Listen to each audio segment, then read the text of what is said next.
Saya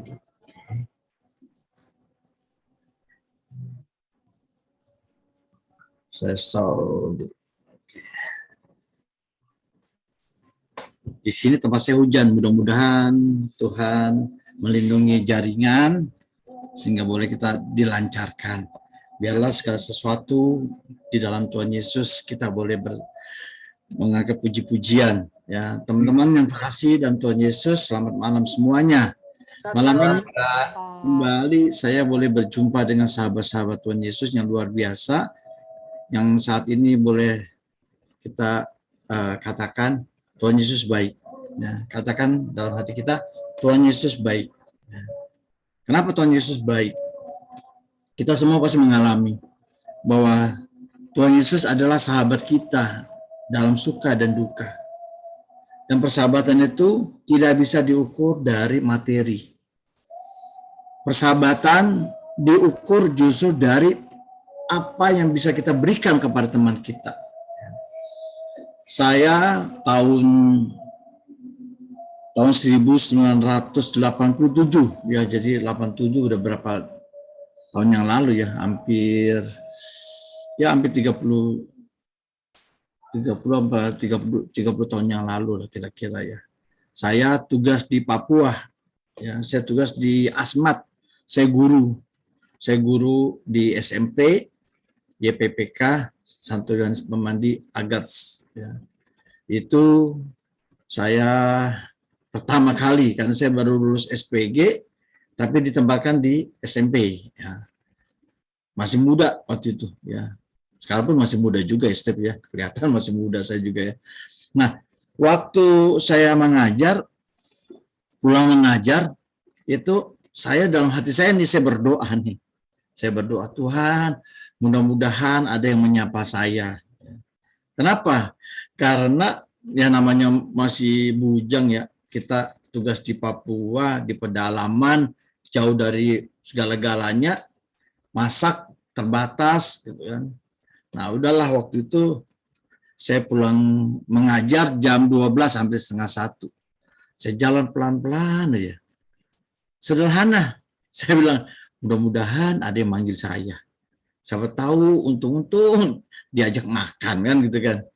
Waktu saya jalan gitu, tiba-tiba ada yang manggil, Pak Guru. Nah, kalau di sana biasa toh, kalau panggil kita tuh guru, Pak Guru mampir kah?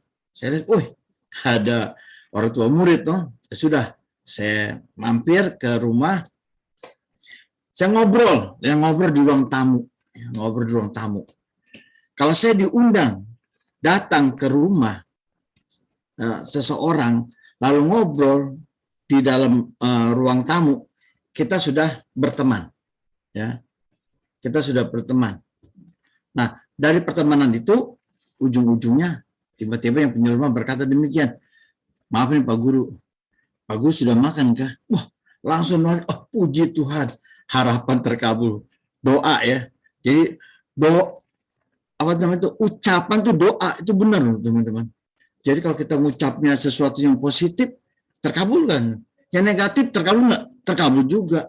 Jadi memang benar firman Tuhan mengatakan jangan kita mengeluarkan kata-kata dari mulut kita kutuk, sebab dari mulut insan akan keluar berkat.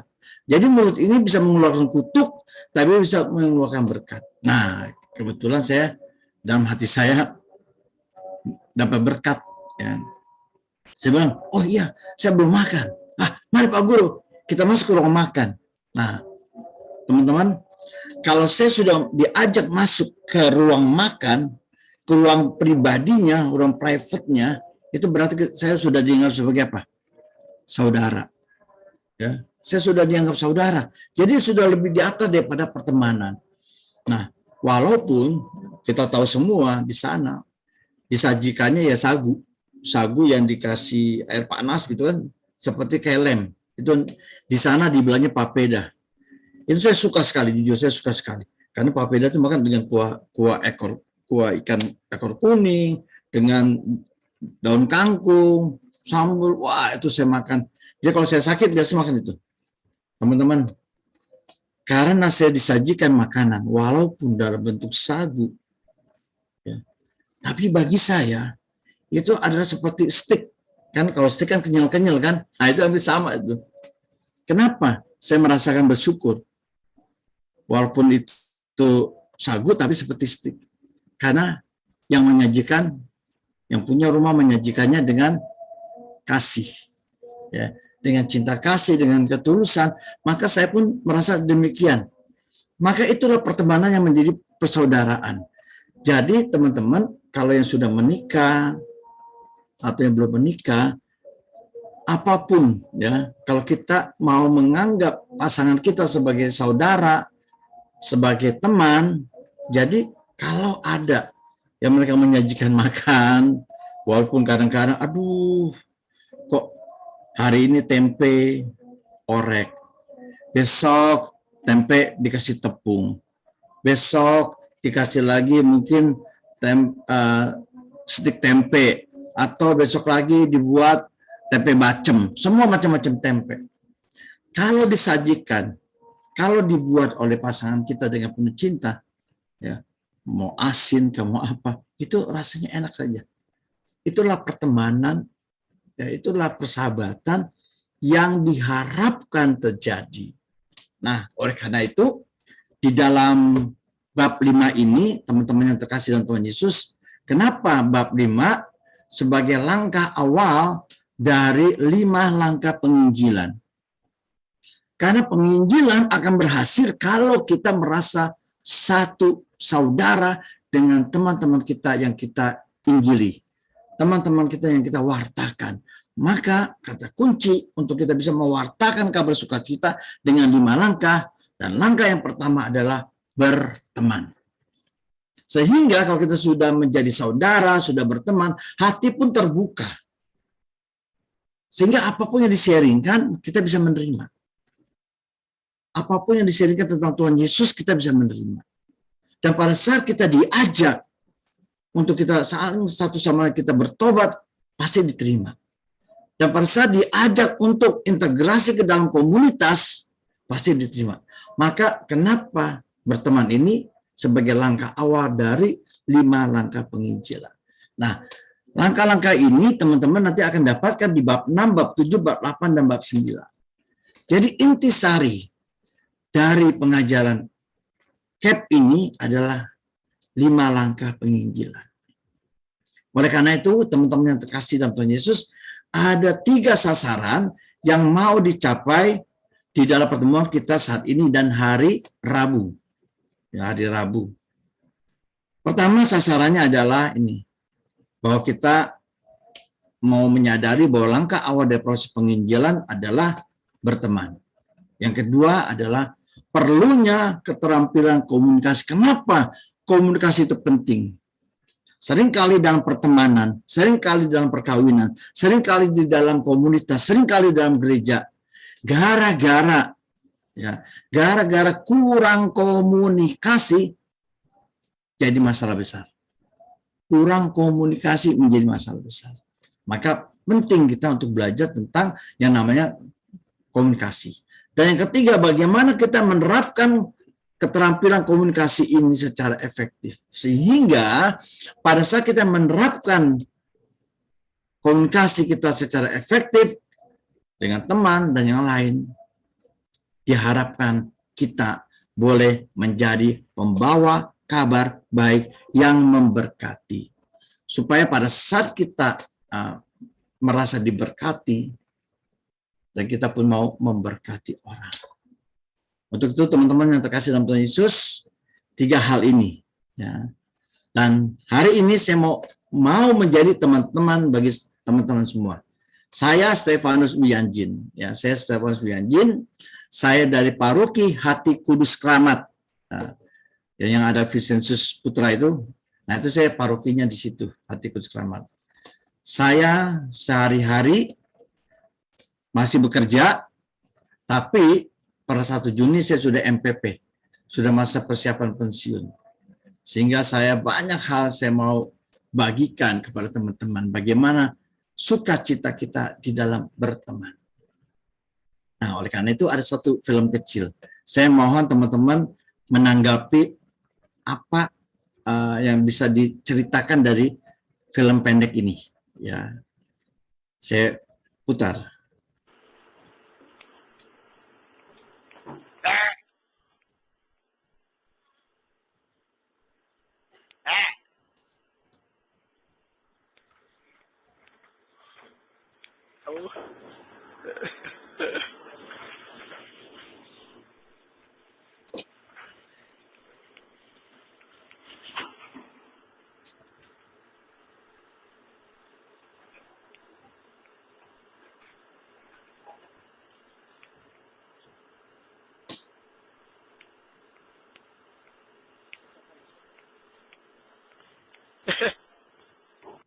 Saya stop share dulu. Nah, saya mau tanya dulu ke Pak Fran Prakoso. Pak Fran, tadi gambarnya mungkin agak blur ya, tapi ketangkep nggak inti daripada film tadi? Apa yang bisa disampaikan oleh Pak Fran dari film itu? Saya Pak, nggak ngerti saya. Cuma kalau imajinasi saya mungkin kalau kambingnya pakai topeng, mukanya jelek tuh, teman-temannya nggak mau gitu kali mungkin ya. Ya, jadi masalahnya adalah topeng. Saya pegang dulu. Evelyn. Ayo Evelyn, apa tanggapan kamu dari film itu? Tadi Pak Fred udah katakan, oh itu seperti pakai topeng tuh, maka teman-teman juga nggak suka. Nah, kalau Evelyn apa pandangannya? Kayaknya mirip ya Pak. Mirip sama, ya? Iya. Oh iya, oke. Mirip dengan Pak Fran ya? Iya. Nggak apa-apa, thank you sama ya. Itu saya mau, tadi tuh saya mau terjemahkan, saya kebetulan bisa bahasa kambing. Ya. Tadi saya ngerti tuh maksudnya tuh, bahasanya. Jadi si kambing satu ini, dia bilang, be. Dia bilang, ikut dong, gitu loh. Tapi kambing-kambing yang lain, dia bilang, be. Enggak. Gua nggak mau. Ditolak. Terus lagi si kambing satunya yang pakai topeng ini, dah lagi, be. Enggak. Dan dia bilang, be, enggak. Ya, jadi mereka tidak mau pertemanan, pada sama-sama kambing itu. Kita tahu dari bodinya kelihatan ya, dari bodi ketahuan tuh, itu sama-sama kambing. Tapi ditolak. Ternyata betul kata Pak Fra dan Evelyn bahwa kenapa ditolak, karena dia menggunakan topeng. Nah, teman-teman yang terkasih dalam Tuhan Yesus, seringkali di dalam pertemanan, kalau kita menggunakan topeng kehidupan kita, orang akan tahu, ya. Orang akan tahu, oh nih sahabat saya dipakai topeng. Ya. Nah, di dunia ini saat ini banyak orang memakai topeng. Dia nggak punya mobil, dia nggak punya apa-apa, dia orang yang biasa-biasa aja, nggak punya. Tapi karena dia memakai topeng supaya dihormati orang teman-temannya, maka dia foto selfie di depan mobil. Kebetulan ada mobil mewah sedang diparkir, dia foto di trik, lalu dia update status. Puji Tuhan, hari ini Tuhan berikan saya mobil yang bagus. Ya. Itu topeng yang pertama dia pakai. Lalu pada saat ada orang, kamu ini ya, waduh luar biasa, lu mobilnya luar biasa. Oh iya dong, siapa dulu, saya kerjanya jadi direktur, mulai pakai topeng kedua. Bayangkan kalau kita terus hidup dalam menggunakan topeng. Ya, maka kita nggak bisa memberikan jati diri kita yang sejati. Maka seringkali dalam hidup ini kita perlu melihat siapa diri kita. Ya, siapa diri kita. Tuhan Yesus sudah mengajar kepada kita di dalam Matius 6. Ya, khotbah di bukit jelas sekali. Ya, jelas sekali. Ada 12 hal yang Yesus mau katakan kepada kita semua sebagai anak-anak Allah. Berbahagialah orang yang miskin di hadapan Allah, karena dialah yang memiliki kerajaan surga. Itu salah satunya, bayangkan. Jadi maksudnya apa? Lepaskan topeng-topeng kita. Maka jadilah sahabat yang sejati. Oleh karena itu, teman-teman yang terkasih dalam Tuhan Yesus, sahabat yang sejati bagaimana sih? Bagaimana Yesus mau memberikan kepada kita, kita bisa mengidentifikasi sahabat kita. Oleh karena itu, teman-teman yang terkasih dalam Tuhan Yesus, saya akan lanjutkan ya saya lanjutkan materinya. Ya, jadi janganlah menggunakan topeng dalam kehidupan kita. Karena Yesus mengharapkan pertemanan kita adalah pertemanan yang apa adanya, ya, pertemanan yang sejati. Oleh karena itu, ada macam-macam cara kita berkenalan. Ya, ada macam-macam. Pertama, kebetulan. Ada juga yang direncanakan. Yang kebetulan, contohnya, ya, ini kita belajar dari Tuhan Yesus. Bagaimana Tuhan Yesus menjadi sahabat bagi seorang janda di Naim. Ya. Naim adalah satu kota di daerah selatan dari kota Nazaret. Jadi dari Nazaret terus agak ke selatan itu ada kota kecil namanya Naim. Ya. Kita tahu kisahnya bagaimana Tuhan Yesus bukan secara kebetulan dia berjumpa dengan seorang janda yang sudah tidak punya harapan dalam hidupnya. Kenapa? Karena dia sudah kehilangan suami, lalu kehilangan anak satu-satunya, anak laki-laki satu-satunya meninggal. Teman-teman, dalam hidup kita seringkali kita mengalami ini. Pada saat kita punya harapan dengan anak kita, satu-satunya, tiba-tiba anak kita meninggal. Ya, kita pernah ingat suatu peristiwa seorang gadis namanya Ade yang dibunuh oleh pacarnya. Pada itu anak satu-satunya teman-teman. Dan orang tuanya sudah berumur juga. Tapi yang menarik apa? Orang tuanya dia tetap mengampuni si pembunuh anak itu. Itulah yang bisa ditangkap dari ajaran Tuhan Yesus. Bahwa pada saat orang tidak punya harapan, cara pandangnya diubah. Ya. Diubah bukan karena berharap supaya seringkali kita orang tua mengharapkan anak kita sudah besar, dia harus mengurus kita, harus membantu kita. Itu harapan seorang tua. Tapi Yesus mengubah. Ya. Mengubahnya dengan apa? Mengubah dengan cara pandang. Yaitu seseorang perlu bergantung hidupnya pada Tuhan. Bukan kepada manusia, bukan kepada anak, tapi kepada Tuhan. Dan Tuhan membuktikan itu. Bukan karena kebetulan Yesus berjumpa dengan wanita itu. Tidak ada harapan, tapi anaknya dibangkitkan dari kematian. Kemudian perkenalan berikutnya adalah yang direncanakan. Contoh ya, kunjungan rumah, misalnya kunjungan rumah itu juga pertemanan yang direncanakan. Ya. Kita belajar dari pertemuan dua wanita yang sungguh-sungguh memberkati. Ya. Bagaimana Roh Kudus hadir di dalam pertemanan dua wanita ini, yaitu Maria dan Elizabeth sepupunya. Sama-sama dua wanita ini yang menghasilkan air kehidupan. Ya. Karena Bunda Maria melahirkan Yesus. Kemudian Elizabeth melahirkan Yohanes Pembaptis. Dan mereka berjumpanya di satu daerah yang namanya En-Karim. Sekarang masih ada tempatnya. Yaitu kalau dari Yerusalem ke En-Karim itu, kalau naik mobil kira-kira 10 menit. Ya, kira-kira 10 menit perjalanannya dengan mobil. Itu tempatnya bagus sekali. Ya, tempatnya bagus sekali. Di En-Karim ini adalah tempat di mana Elizabeth dia bersembunyi. Ya, dia bersembunyi ada satu rumah. Itu rumahnya Elizabeth juga. Sebenarnya Elizabeth punya rumah juga. Itu tempatnya kami waktu itu pergi ke sana ada dua tempat rumahnya, ada dua rumah.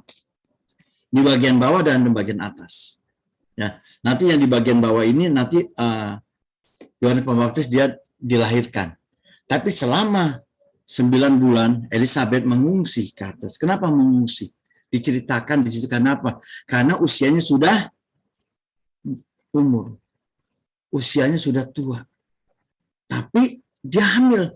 Maka untuk menghindarkan perguncingan orang-orang tetangga, dia ke En-Karim. Nah, disitulah Bunda Maria menjumpai Elizabeth. Di satu mata air, di situ ada satu mata air dan sampai sekarang masih mengalir, masih keluar airnya. Namanya daerah En-Karim. Nah, teman-teman yang terkasih dalam Tuhan Yesus, bagaimana Bunda Maria dia merencanakan untuk berjumpa Elizabeth. Dan perjumpaan itulah yang memberkati Elizabeth. Kenapa? Karena Elizabeth berkata, siapakah aku ini sampai ibu Tuhanku datang kepadaku. Dan pada saat engkau menyapaku, anak di dalam kandunganku melonjak kegirangan. Dan Roh Kudus hadir. Jadi teman-teman, kalau kita saat ini diizinkan Tuhan boleh datang ke rumah sahabat-sahabat kita, biarlah kita bawa semangat Roh Kudus. Sehingga pada saat kita datang ke rumah teman-teman kita, orang yang dikunjungi merasa diberkati. Karena kita membawa semangat Roh Kudus. Dan wajah kita pun akan membawa sukacita kepada mereka. Inilah kata kunci bagaimana kita berkenalan. Bisa secara kebetulan, bisa juga yang direncanakan. Nah, oleh karena itu teman-teman, apa sih sikap kita, ya? Apa sih sikap kita pada saat kita mengunjungi, ya? Karena nggak selamanya kita kalau berkunjung ke suatu tempat itu lancar-lancar saja. Terkadang pada saat kita berkunjung ada saja mungkin perguncingan, ya. Contoh, ini contoh, adanya praduga pada saat kunjungan. Misalnya nih, Terry. Kalau Terry jadi ketua lingkungan, ini contoh, mudah-mudahan terjadi Terry jadi ketua lingkungan. Saya doakan biar Terry jadi ketua lingkungan. Ya, atau Evelyn udah jadi ketua lingkungan, saya doakan nanti jadi ketua lingkungan. Saya doakan semua ya supaya menjadi berkat. Nah, bayangkan teman-teman kalau menjadi ketua lingkungan, Terry datang datang ke warganya. Ya. Saya tanya nih, saya share dulu nih. Saya tanya nih sama Immaculata dah. Immaculata Diana, kelompok 3 ya, Ima ya. Oke, pertanyaannya nih. Kalau kamu sebagai ketua lingkungan, kamu datang ke rumah warga nih, kamu bawa map. Apa yang terpikir dari umat? Apa yang dipikir dari umat? Minta sumbangan, Pak. Terima kasih. Jujur banget. Minta sumbangan. Saya tanya ke Erna Forin. Iya, Pak. Nah, coba kalau kamu sebagai ketua lingkungan, terus tadi pas kamu datang, kata Immaculata, wah, ini mau minta sumbangan. Apa yang kamu bisa lakukan? Dengan ucapan dari umat yang kamu kunjungi itu, tiba-tiba bilang, minta sumbangan. Apa yang mau Erna lakukan? Mengutuknya? Awas lu ya, ketua. Nanti saya kutuk. Begitukah Erna? Atau apa yang bisa Erna lakukan? Apa ya, Pak? Bingung juga. Ya, diam aja dulu, Pak. Apa? Kalau minta sumbangan, apa yang kamu lakukan? Ada gerakan Roh Allah di sini. Ada gerakan Roh Allah di Erna, di hati, di pikiran, dan di perbuatan. Apa ya? Kamu akan doa. Betul nggak nih? Oh, itu saya intervensi namanya. Betul nggak? Atau kamu mau marah-marah? Enggak marah-marah. Ya kamu mau sabar tetap. Amin? Ya. Iya dong. Enak maaf nih. Enak orang Jawa bukan? Iya. Iya, kalau orang Jawa kalau pada saat kakinya diinjak gimana? Pegang dadanya lalu sabar. Sabar ya kan? Nggak marah kan? Tapi Ya. pegang dada, pegang hatinya lalu diturunkan ke bawah. Artinya apa? Merendahkan hati. Ya kalau kita istri saya juga orang Jawa juga, Jawa Maluku. Mertua saya juga orang Jawa. Jadi kalau lagi marah, pegang dada, lalu diturunkan. Sabar. Artinya apa? Hati yang keras, lalu kita turunkan menjadi hati yang lembut, rendah hati. Amin, Erna? Amin, Pak. Ya, sekarang saya lanjutkan. Nah, teman-teman yang terkasih dalam Tuhan Yesus, maka kalau mengalami seperti itu, aduh, mau minta sumbangan, minta tolong, mau apa lagi sih? Maka dalam pikiran kita harus tetap sabar, tetap mendoakan. Dan tetap mendoakan, sahabat. Kan kadang-kadang omongan itu bisa dari orang yang kita kunjungi atau dari orang di sekitar. Kita ingat peristiwa Sakeus. Waktu Sakeus mengundang Yesus makan di rumah, orang-orang Farisi di depan pada ngomongin Yesus, ih, tukang pelahap, ya kan? Tukang makan. Apa dia nggak tahu itu kan rumah orang berdosa? Banyak omongan-omongan itu. Tapi Yesus tetap sabar. Bahkan dia mendoakan karena orang-orang yang berbicara itu tidak tahu apa yang dilakukannya. Nah, oleh karena itu teman-teman, peristiwa ini pasti terjadi dalam hidup kita. Ya, dalam kehidupan kita sehari-hari pasti ada banyak hal di mana orang memiliki praduga kepada kita. Nah, oleh karena itu, teman-teman yang terkasih dalam Tuhan Yesus, apa sih prinsip utama dalam berteman? Ya, prinsip utama di dalam berteman adalah kita harus gembira. Nah, mantul, mantap betul. Dan untuk kita berteman, kita perlu memperkenalkan diri. Kenapa kita memperkenalkan diri? Supaya tidak ada dusta di antara kita. Ya, kenalkan tadi saya Stefanus, ya Stefanus Mianjin. Saya masih bekerja dan saat ini saya sudah pensiun. Kok masih bekerja? Iya, karena saya MPP. Jadi dianggap masih bekerja 6 bulan. Ya, saya kenalkan diri saya. Lalu saya sebut namanya, saya Stefanus Mianjin. Lalu saya jelaskan maksud dan tujuannya. Apa maksud dan tujuannya? Saya hari ini boleh bersama teman-teman, ya, kita boleh membahas tentang bab 5 tentang berteman. Ya. Lalu saya secara terus terang dan jujur, semuanya ini teman-teman yang terkasih dalam Tuhan Yesus, orang akan bisa tahu di dalam pertemanan kita jujur atau tidak, orang tahu. Maka tadi saya putarkan film tadi. Ya, kalau kita menggunakan topeng-topeng kehidupan, orang akan tahu, oh dia nggak terus terang, dia tidak jujur. Maka seringkali kita bertanya dalam hati, Pak, gimana Pak, kita punya teman nih Pak ya, punya teman akrab Pak, akrab, saking akrabnya Pak, dia pinjam uang Pak. Lalu pada saya tagih Pak, lebih galak dia Pak, lebih galak. Pernah nggak mengalami itu? Evelyn pernah ngalamin nggak Evelyn? Nggak pernah Pak, saya nggak pernah minjemin orang dah. Tapi pernah nih, ini ada satu benar-benar ada teman dicerita. Panitia Kep, Panitia Kep cerita kepada saya, Pak, gimana nih Pak? Mohon dukungan dalam doa. Saya doakan. Karena dia teman dari kecil. Bayangkan, teman dari kecil. Lalu satu saat nih, kemarin nih, dia sampai nggak konsentrasi menjadi panitia, bukan di sini ya, bukan di tempat ya, nanti pada bikin-bikin panitia siapakah, Step kah, apa Erika atau Mbak Lala kah, atau siapa, bukan panitia di sini, di paroki lain ya. Dia sampai nggak konsentrasi. Saya tanya waktu itu, kok kamu nggak hadir di dalam pengajaran? Nah, dia cerita, iya Pak, lagi saya ada masalah.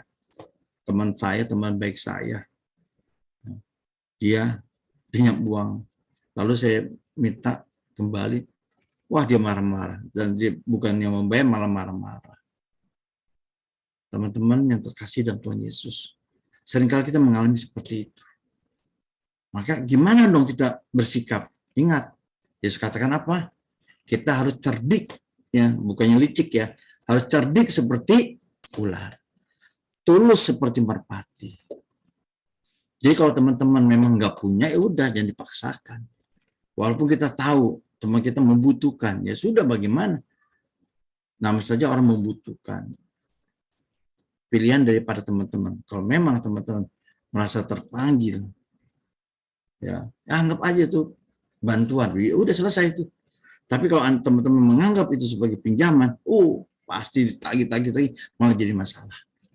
Maka teman-teman yang terkasih dalam Tuhan Yesus, di dalam pertemanan kita harus gembira, mantul, memperkenalkan diri, sebut nama, jelaskan maksud dan tujuan, dan harus terus terang dan jujur. Ya, itu. Nah, oleh karena itu, bagaimana sih yang kita mau mengidentifikasikan sahabat kita ini? Ya, gimana caranya? Teman-teman, tolong lihat di layar. Tolong kasih pendapat ini di layar. Tolong kasih pendapat. Immaculata, bisa lihat? Coba kasih pendapat. Apa yang teman-teman lihat dari gambar ini? Ya, yang lingkaran ini. Jangan yang lain. Yang ini, yang lingkaran nih. Yang lingkaran. Apa yang teman-teman bisa lihat dari gambar ini? Konsentrasi. Fokus, lihat. Gambar apa yang teman-teman bisa lihat? Kelelawar, Pak. Kelelawar. Ya, ada yang bilang ke Malaikat. ada yang Malaikat. bilang malaikat. Iya. Nggak salah ya. Apalagi? Ada yang bilang ke kelelawar? Nggak salah. Bilang malaikat juga nggak salah. Apa? Fran, lihat apa? Fran, lihat apa? Gambar apa? Gambar Batman, Pak, saya. Ya, biasa. Kalau orang suka nonton Batman, Batman. Kalau orang Manado ngeliat, oh itu ini paniki. Paniki, kalau paniki kalau udah jadi daging tuh. Jadi paniki namanya. Kalau orang Betawi, kampret. Itu kampret, ya bener, kampret juga bener, nggak salah. Kalau Bu Francisca lihatnya apa? Itu gambar apa, Bu Francisca? Saya lebih ke kelelawar, Pak. Kelelawar, ya. Oke, terima kasih. Nggak ada yang salah, nggak ada yang benar. Sama-sama, tergantung cara pandang kita. Tergantung kita bagaimana mengidentifikasi seseorang. Nah, perhatikan teman-teman. Kalau kita fokus pada yang warna hitam, maka yang kelihatan adalah gambar kampret, kaluang, kalong, ya, itu bahasa-bahasa. Ya kita, oh ini mah kampret Pak, ini mah Batman Pak, benar nggak salah. Kalau kita fokus pada warna hitam. Tapi kalau kita fokus pada warna putih, ternyata kalau kita fokus pada warna putih, kita melihat gambar apa? Malaikat. Nah, oh enggak Pak, malaikat Pak nih Pak, ini ada malaikat Pak, ya. Kalau tadi kampret seperti setan nih Pak. Nah, teman-teman, di dalam mengidentifikasi sahabat kita namanya identifikasi ya, kayak polisi kan, nanya namanya siapa, umurnya berapa, apa yang kamu lakukan, itu namanya identifikasi. Jadi teman-teman, kalau teman-teman fokus pada hal-hal yang hitam-hitam saja dari teman kita, dari sahabat kita, dari pasangan hidup kita, dari anak-anak kita, dari orang tua kita. Nah, maka kalau kita lihat istri kita atau suami kita yang hitam-hitamnya saja, yang negatif-negatifnya saja, maka kita bisa katakan suami kita adalah kampret. Nah, tuh kenceng lagi. Kenapa? Karena suami kita, kampret. Kenapa? Karena fokusnya pada yang hitam-hitam saja. Fokusnya pada yang negatif-negatifnya saja. Sebaliknya, kalau kita fokus pada yang warna putih, yang positif-positifnya saja, yang baik-baiknya saja, maka kita bisa katakan suami kita adalah malaikat. Jadi teman-teman, dari satu gambar yang sama, kita bisa juga melihat gambar citra Allah, yaitu pasangan hidup kita. Gambar citra Allah adalah teman-teman kita. Mereka adalah citra Allah. Kalau kita melihat teman-teman kita yang putih-putih saja, yang baik-baiknya saja, maka kita bisa katakan malaikat. Nah, pertanyaannya nih teman-teman. Pak, kalau kita hanya melihat yang putih-putih saja, yang positif-positif saja Pak, apakah kita nanti nggak terjebak? Seperti tadi Bapak cerita, kami ditipu oleh teman kita. Sekali lagi teman-teman, jadi kita melihatnya adalah bagaimana kita memandang orang itu positif, baik. Tapi kita juga, Yesus katakan, kita harus cerdik seperti ular, tulus seperti merpati. Jadi pandangan kita, ya, pandangan kita kalau kita melihat, oke. Nah, banyak orang supaya tahu bahwa sahabat kita atau teman kita itu kurang baik, kita lihat dulu, belajar juga yang tidak baiknya juga nih, banyak yang ya. Saya mau lihat nih yang kampret-kampretnya dulu nih, sehingga saya bisa melihat malaikat-malaikatnya. Nah, maka kita juga bisa melihat yang negatifnya dulu dari teman-teman kita, sehingga kita bisa punya pembanding untuk kita menjadikan teman kita adalah malaikat. Ya. Cara pandang kita, bagaimana kita bisa mengubah di dalam cara pandang kita untuk beriman. Nah, teman-teman yang terkasih dalam Tuhan Yesus, sekarang kita mau melihat bagaimana Paulus memberikan kepada kita satu contoh tentang proses identifikasi, ya, ini, yaitu Santo Paulus menasihati kepada jemaat di Filipi, bab 2, ayat 2 sampai dengan 4. Bagaimana Rasul Paulus mau memperlihatkan contoh kita bagaimana mengidentifikasi diri kita dengan orang lain, di mana kalau kita mampu mengidentifikasi diri kita dengan orang lain, berarti kita menempatkan orang lain terlebih dahulu, belajar mengasihi orang lain, seperti anak-anak ini nih, ya, dia melayani, ya, dia jadi memberi arti. Bagaimana firman Tuhan berbicara ini, teman-teman. Filipi 2 ayat 2 sampai 4. Saya minta tolong Pak Heru boleh membacakan, Pak, bantu saya, Pak. Filipi 2 ayat 2 sampai dengan 4. Filipi 2 ayat 2 sampai dengan ayat 4. Karena itu sempurnakanlah sukacitaku dengan ini. Hendaklah kamu sehati sepikir dalam satu kasih, satu jiwa, satu tujuan. Dengan tidak mencari kepentingan sendiri-sendiri atau pujian-pujian yang sia-sia. Sebaliknya hendaklah dengan rendah hati yang seorang menganggap yang lain lebih utama daripada dirinya sendiri. Dan janganlah tiap-tiap orang hanya memperhatikan kepentingannya sendiri, tetapi kepentingan orang lain juga. Demikianlah sabda Tuhan, tersyukur kepada Allah. Nah, teman-teman, Rasul Paulus mau memberikan contoh kepada kita semua.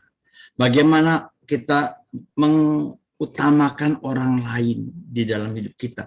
Kalau kita punya fokus seperti itu, maka kita bisa mengutamakan pasangan kita lebih dahulu dibanding diri kita. Ya.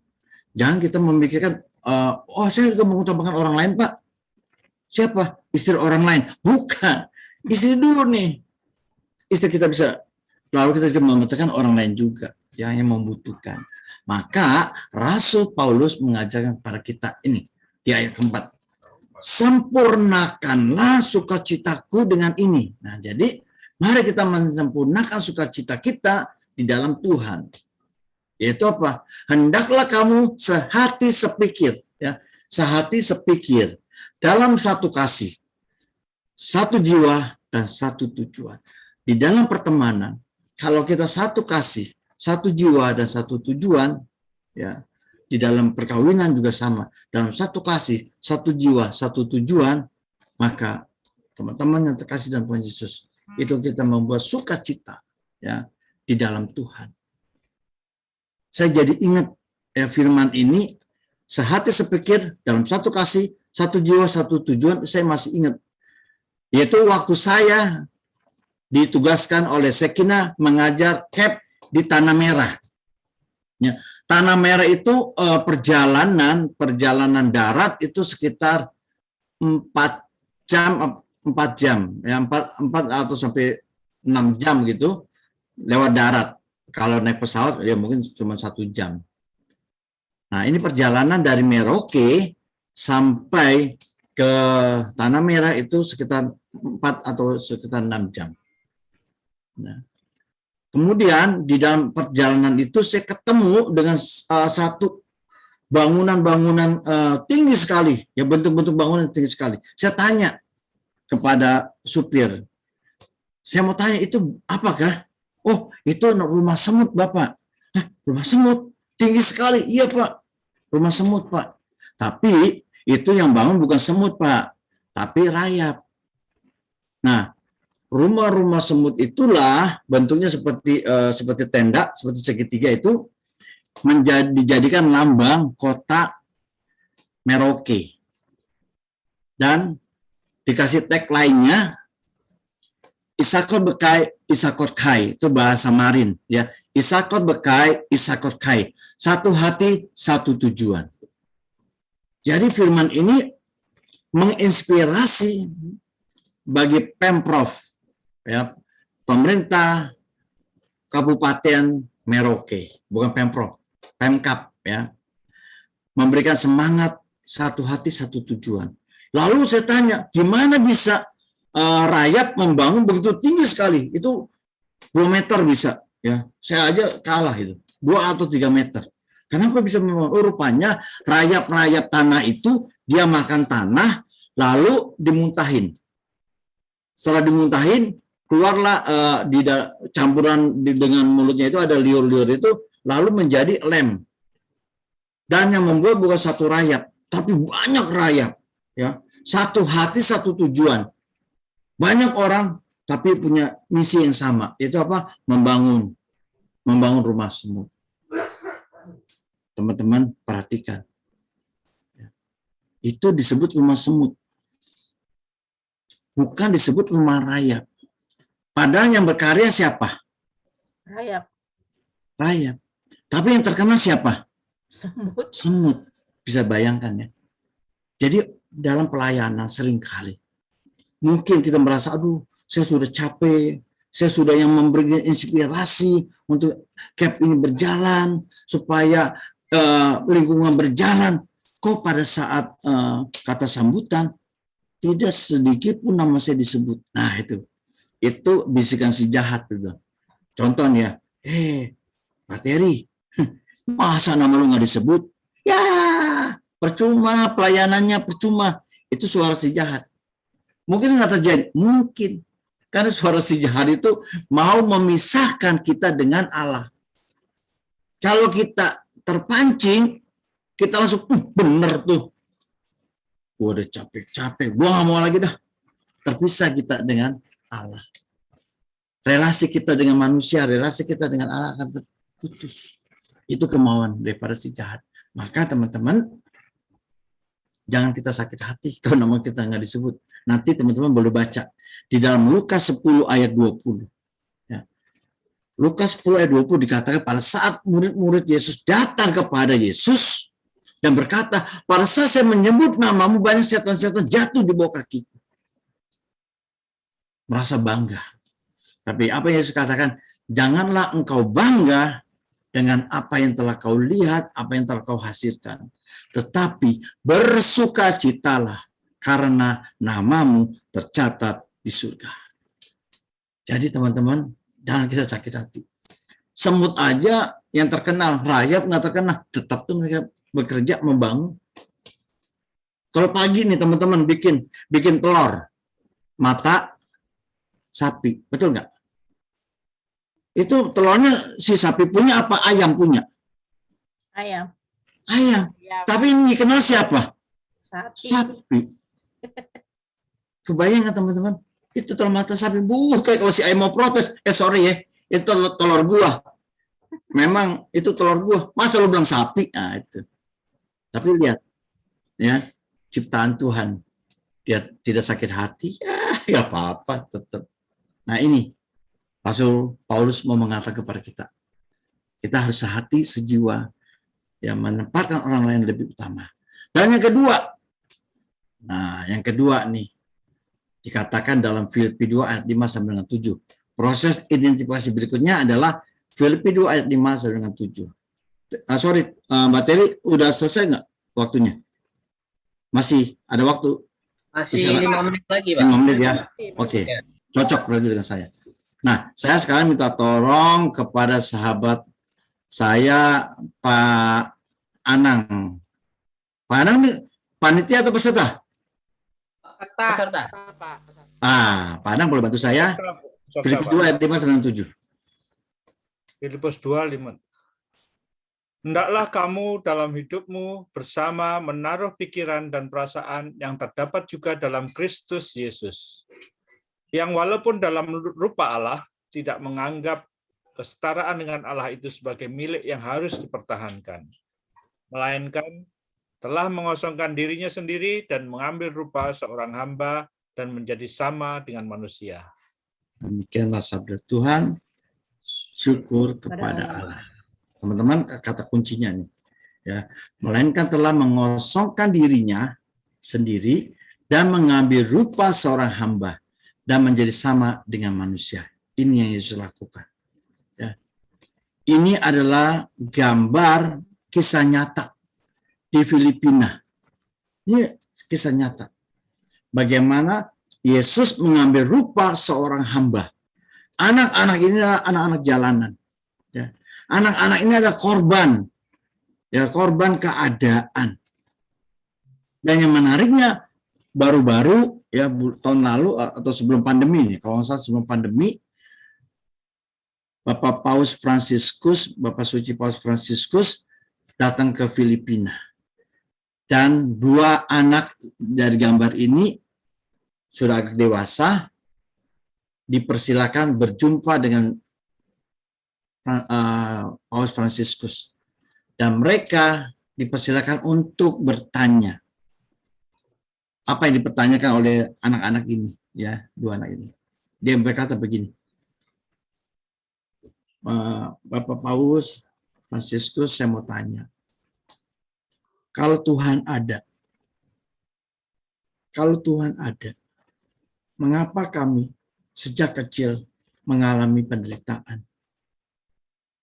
dilecehkan, dipaksa, dikuras tenaga kami untuk menjadi peminta-minta.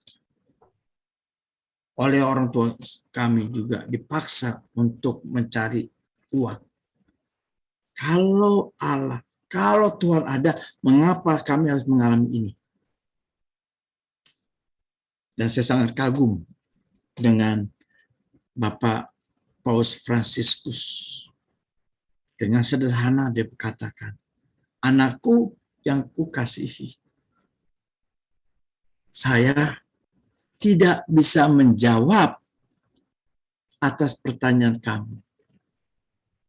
Tapi yang pasti, Allah selalu menjaga hidupmu. Saya sampai merinding waktu mendengar kata-kata dari Paus itu. Tapi yang pasti, Allah selalu membimbing kamu dalam hidupmu. Kenapa? Karena Yesus hadir sebagai seorang hamba. Dia tahu penderitaan kita. Dia tahu masalah kita. Tetapi si jahat itu punya berbagai banyak cara untuk menjauhkan kita. Maka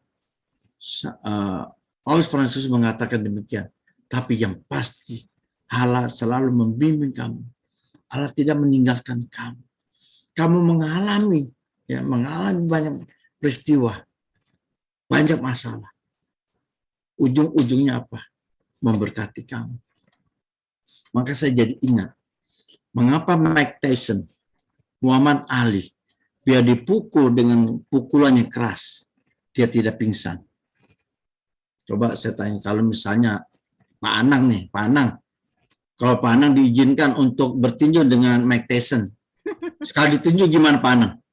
Pingsan nggak Pak? Saya silat aja Pak, jangan tinju. Silat bisa menghindar soalnya. Tapi kalau kena pukulannya pingsan nggak Pak? Bukan pingsan, mungkin bisa patah-patah. Bisa patah-patah. Kenapa? Karena Pak Anang belum pernah dipukulin terus-terus. Mike Tyson, Muhammad Ali, itu latihannya mukanya, wajahnya itu terus dipukulin. Dipukul sampai satu titik, dia sudah nggak merasa lagi. Mau dipukul apapun dia nggak merasa. Demikian pula hidup kita.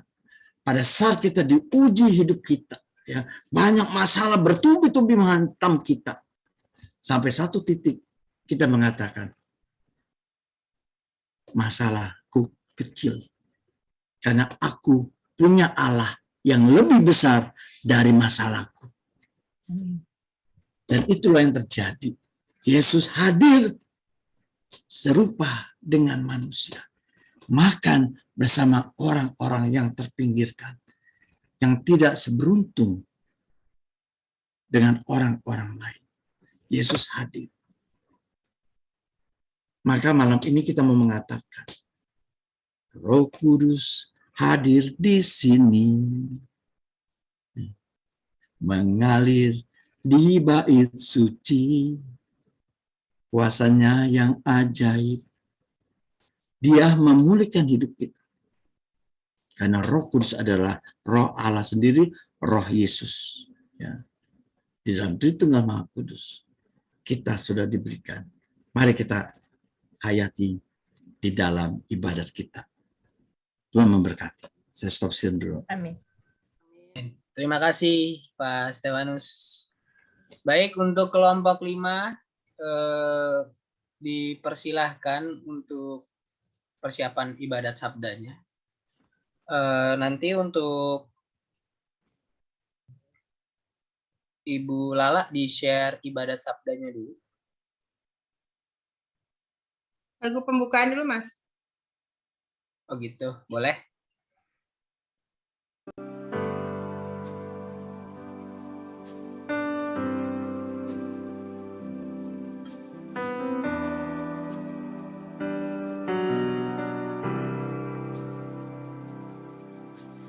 Tak usah ku takut, Allah menjagaku. Tak usah ku bimbang, Yesus peliharaku. Tak usah ku susah, Roh Kudus hiburku. Tak usah ku cemas, Dia memberkatiku. El Shaddai, El Shaddai, Allah Maha Kuasa. Dia besar, Dia besar, El Shaddai mulia. El Shaddai, El Shaddai, Allah Maha Kuasa. Berkat-Nya melimpah, El Shaddai.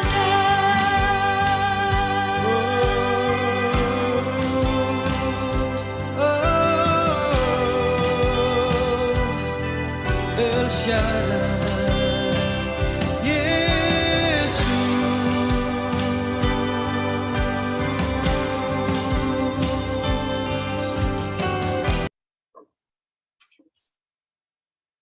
Oke, baik. Sebelum ibadat sabda, mungkin untuk kelompok 5 diawali dengan tanda kemenangan kita, tanda salib. Dipersilahkan untuk kelompok 5 untuk ibadat sabdanya. Selamat malam Bapak Ibu, sahabat terkasih. Marilah kita memulai ibadat malam ini dengan tanda kemenangan Kristus. Dalam nama Bapa dan Putra dan Roh Kudus. Amin. Lilin ini adalah tanda bahwa Yesus berada di antara kita. Dan Yesus berkata kepada kita sekarang, "Tetapi kamu akan menerima kuasa kalau Roh Kudus turun atas kamu, dan kamu akan menjadi saksiku." Kita sekarang diingatkan akan Yesus, pewarta Injil yang pertama dan yang terbesar, berada di sini bersama kita. Dia hendak berbicara kepada kita tentang mempunyai keberanian berbicara. Bacaan dari Injil Matius.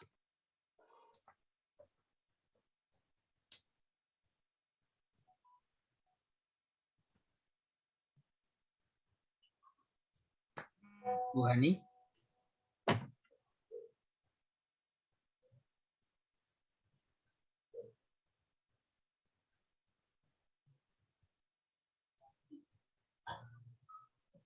Bu Hani lagi koneksinya bermasalah atau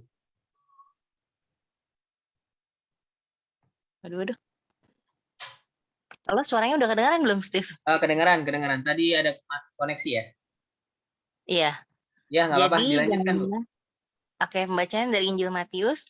Jadi janganlah kamu takut terhadap mereka, karena tidak ada sesuatu pun yang tertutup yang tidak akan dibuka, dan tidak ada sesuatu pun yang tersembunyi yang tidak akan diketahui.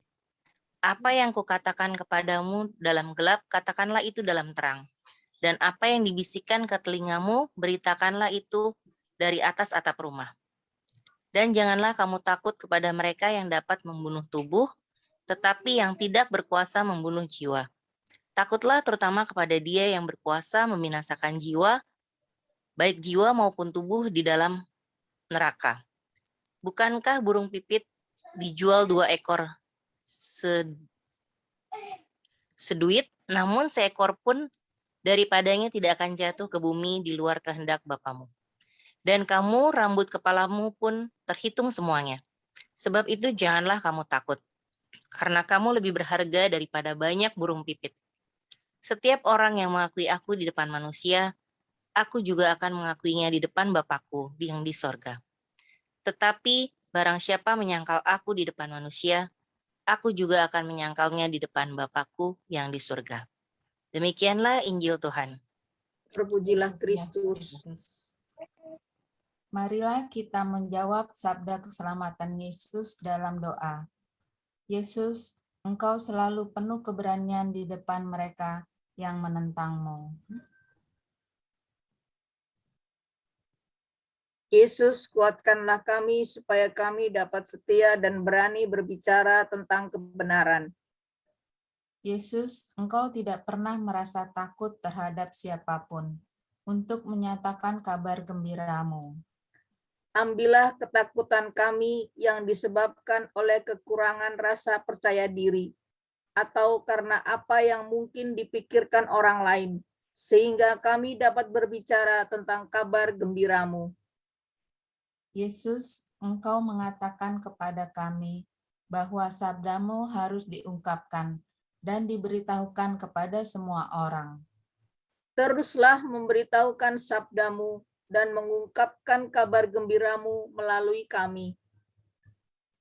Yesus, Engkau berkata kepada kami agar tidak takut kepada mereka yang hanya dapat membunuh tubuh dan bukan jiwa. Perdalamlah kepercayaan kami kepadamu. Marilah kita berdoa.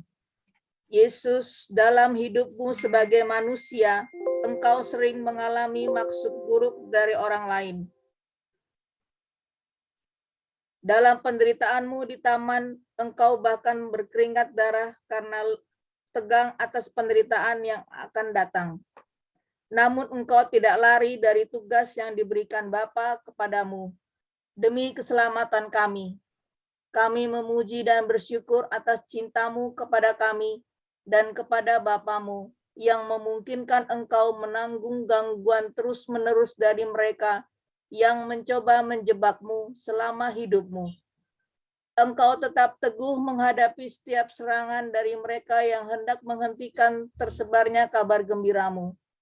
Hadirlah untuk kami selagi kami menyiapkan menjadi pewarta-pewartamu dalam zaman kami, masyarakat kami, dan umat kami. Amin. Dalam nama Bapa, Dalam nama Bapa dan Putra dan Roh Kudus. Amin. amin. Terima kasih kelompok 5, Ibu Siska, Ibu Hani. Terima kasih, Ibu Mas Erna Steve. Fori. Ya, mungkin sebelum kita lanjut ke sesi 2, kita break 5 menit. Ya, bagi yang mau ke toilet silahkan, yang mau minum boleh, yang mau cemil juga boleh, jangan makan berat ya. Nanti ngantuk. Kita istirahat 5 menit ya. Oke. Bu Lala mungkin boleh ada lagu biar bisa mengiringi kita selagi istirahat. Lagu tadi terusin nggak apa-apa Bu Lala? Yang tadi? Oke. Ya, nanggung soalnya tuh lagi enak.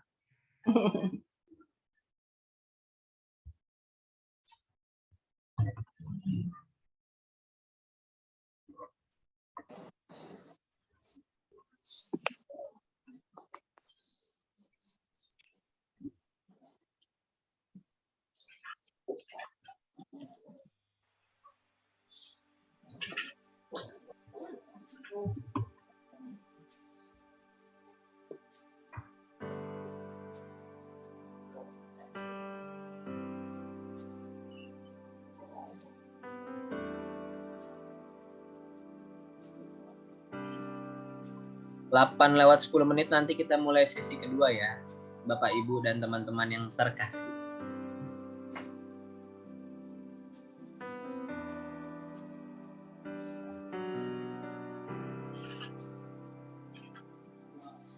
Tak usah ku takut, Allah menjagaku.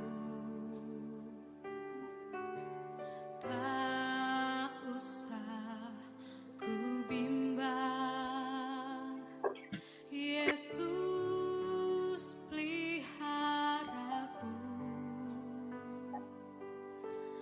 Tak usah ku susah, Roh Kudus hiburku. Tak usah ku cemas, Dia memberkatiku. El Shaddai, El Shaddai, Allah Maha Kuasa. Dia besar, Dia besar, El Shaddai mulia. El Shaddai, El Shaddai, Allah Maha Kuasa. Berkat-Nya melimpah, El Shaddai.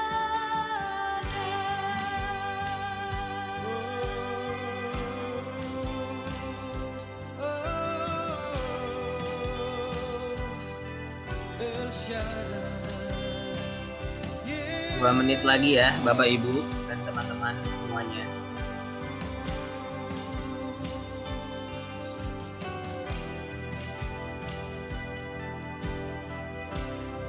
Katakan tak usah ku takut, tak usah ku takut, Allah menjagaku.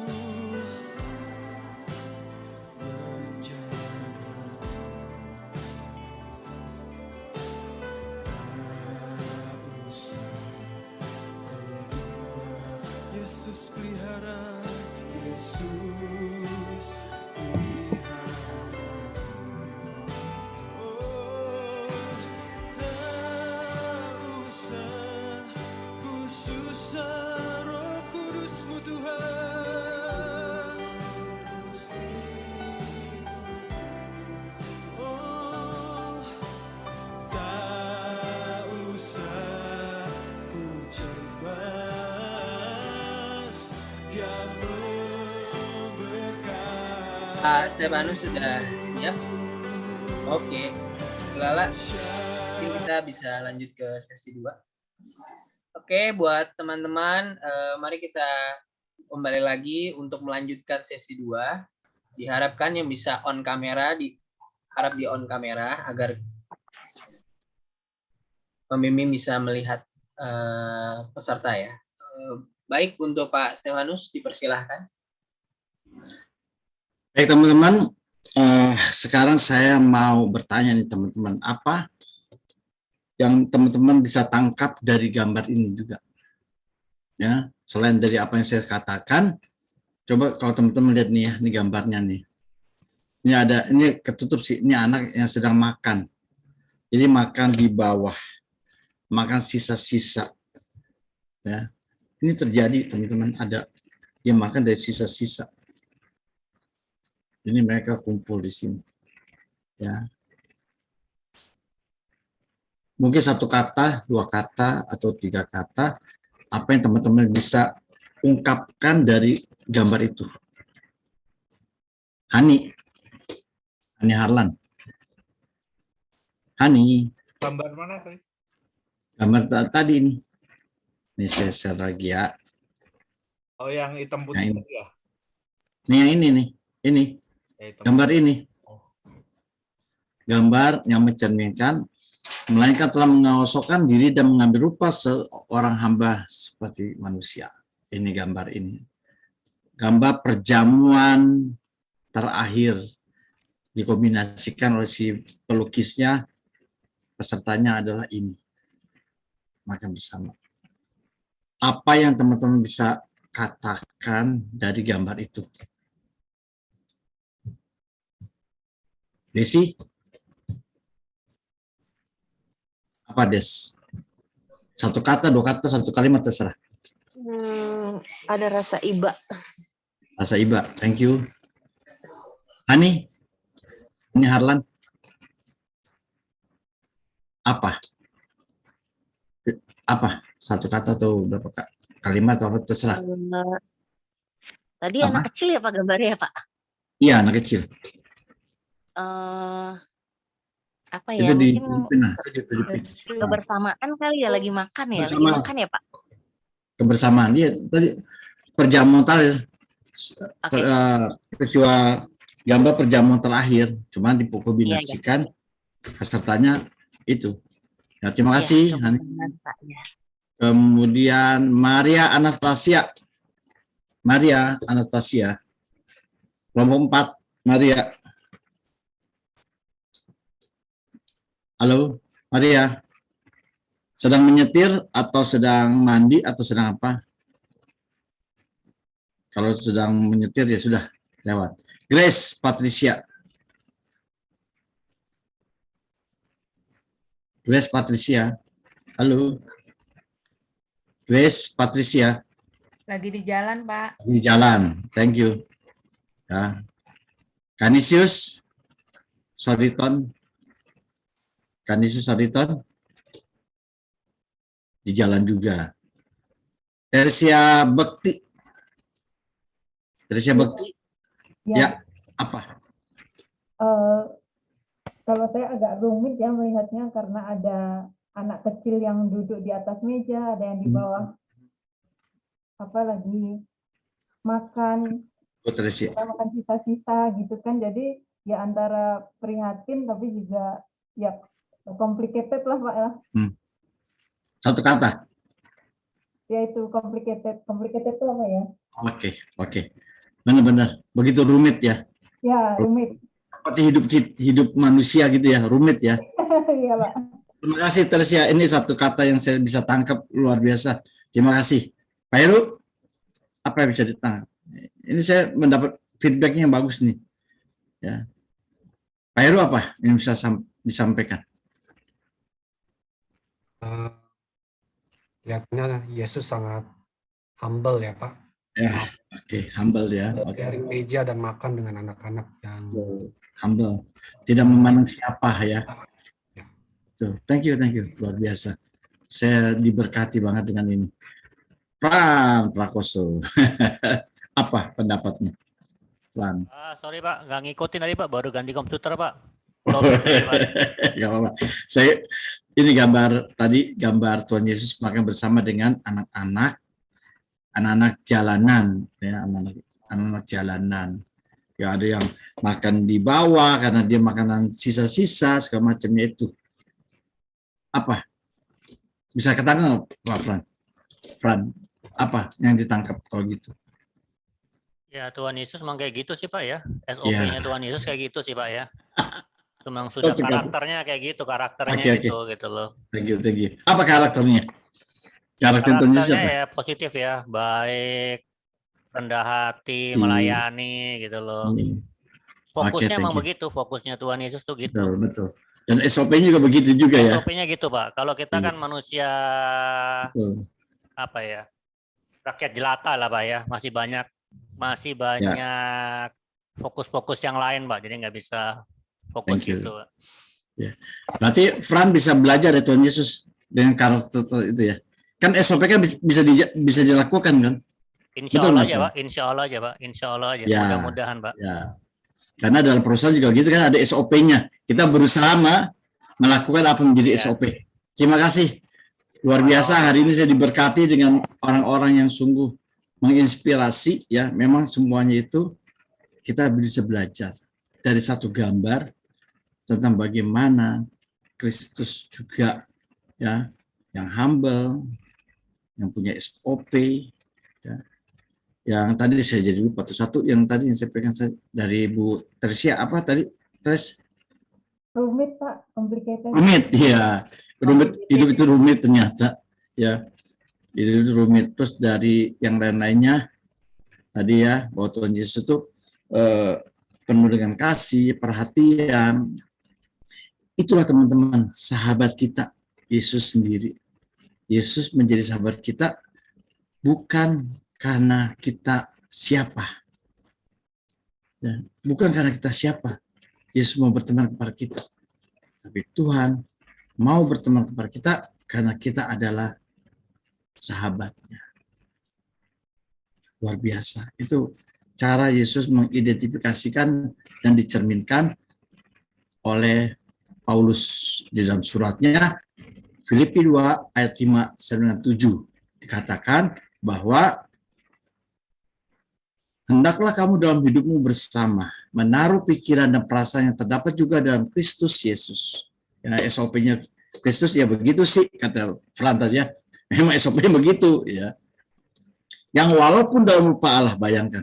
Walaupun dalam rupa Allah yang memiliki begitu banyak ya di kerajaan surga, pemilik kerajaan surga, kita siapalah ini. Tapi dia tidak menganggap kesetaraan dengan Allah itu sebagai milik yang harus dipertahankan. Kalau kita, kalau kita punya jabatan, kalau boleh nih jabatan kita, jangan deh. Ya. Tapi saya bersyukur kok, di tempat enggak seperti itu. Tapi di paroki lain ada loh, nggak bisa. Saya jadi ketua lingkungan, sampai kapan harus jadi ketua lingkungan? Ada seperti itu, ada. Tapi saya yakin di tempat enggak ada, ya. Nggak ada ya, Mbak Lala udah senyum-senyum. Nggak ada gitu. Mau jadi ketua lingkungan pada susah loh ya. Ada yang, saya kan ini, ketua katekese. Saya kan ketua bagian pelayanan. Saya nggak bisa, nggak boleh orang gantiin. Ada seperti itu. Tapi Yesus nggak menganggap itu semua. Ya, tapi dia justru mengosongkan diri. Nah ini kita perlu. Mengosongkan diri artinya merendahkan hati kita. Kita melayani karena Tuhan kehendaki. Saya melayani bukan karena untuk kemuliaan Tuhan. Bukan untuk kemuliaan saya, tapi untuk kemuliaan Tuhan. Nah, makanya dia mengambil rupa seorang hamba. Kita pun demikian. Kita sejajar dengan orang-orang lain, dengan umat kita yang kita layani. Karena kita menjadi sama dengan mereka. Jabatan di paroki, jabatan di tempat kerja, jabatan yang mungkin kita miliki, itu adalah amanah. Yang kita mau memberkati orang. Makanya kita menjadi seorang pemimpin, sebenarnya kita adalah seorang pelayan. Oleh karena itu, yang menarik dari bab 5 ini, teman-teman yang terkasih dalam Tuhan Yesus, ada kata. Ya, kata yang menarik, yaitu namanya for sinner. Bahasa Inggris. Ya, untuk orang berdosa. Kenapa? Kita orang berdosa. Maka dia datang untuk orang berdosa. Yesus datang untuk orang yang nggak sempurna justru.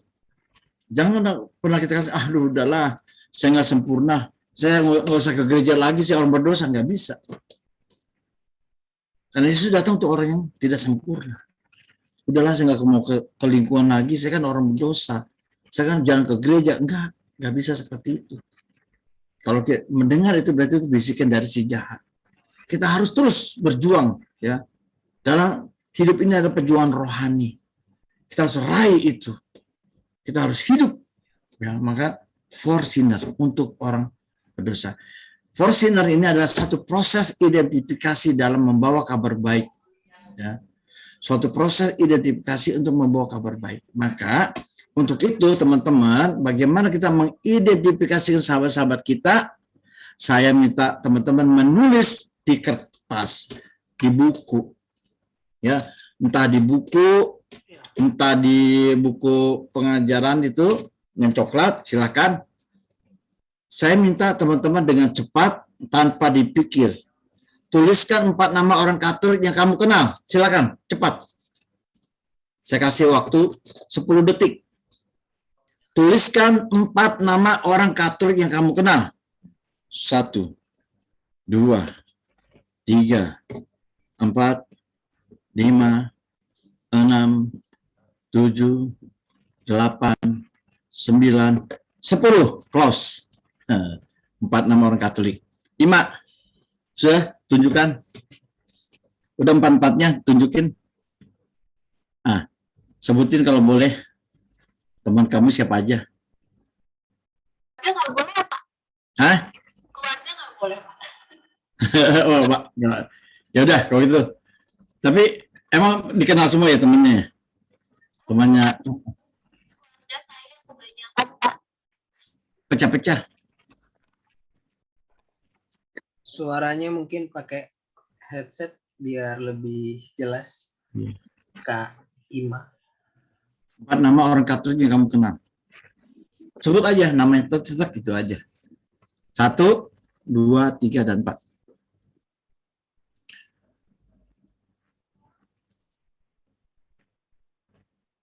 Dan masuk suara saya, Pak. Ya udah, sip. Yang pertama, mama saya sendiri, Bu Esther. Puji Kemudian kakak Tuhan. saya, Kak Sinta. Terus pacar saya, Firman. Terus habis itu papa saya, Pak Fiden. Nggak jauh-jauh. Bagus. Terima kasih. Itu berarti 4 nama orang Katolik dikenal ya, nggak usah jauh-jauh ya. Terima kasih. Pak Endro ini peserta atau panitia? Peserta. Pak Endro. Pak, sebutin Pak. Temennya Pak. 5 atau 4, Pak. 4. 5 juga nggak apa-apa. Istri saya, Riani. Iya. Dominika Riani yang Ya. hadir pada malam hari ini. Iya. Anak saya, Niken Dian Permatasari. Iya. Dan suaminya Bu Dominika Riani, Ignatius Banyu Sudarwo. Oke, thank you. Terima kasih. Sama Bapak. Lucia, kelompok 4. Lucia, silakan Lus. Aduh, Pak. 4. Absen Pak. Aduh. Oke, silakan Lus. Kan dari tadi dia nama keluarga, saya sebut yang lain ya. Ya nggak apa-apa. Teman. Ada Ya. 3 teman saya di sini, Evelyn, Cindy, Aurelia, dan Grace Patricia. Satu lagi Pak Stefanus deh. Stefanus ini, Steve ini kan, yang jadi apa? Jadi host kan? Ya, yang paling keren lah. Iya, cie. Ada nembak nih kayaknya. Thank you. Gak apa-apa, Lucia. Thank you, terima kasih, tuh berkati. Ya, Pak. Sekarang saya minta yang lain. Siapa deh? Cindy. Karena ditutup nih, nggak tahu nih. Cindy, monitor Cindy. Sini monitor. Siap. Monitor. Ayo, 4 nama. Sama aku juga nyebutin temen juga sama kayak Lucia. Nggak apa-apa, iya.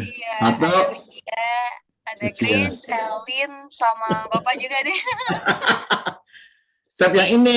Wah, jadi rebutan. Oke, nggak apa-apa. Memang dekat-dekat.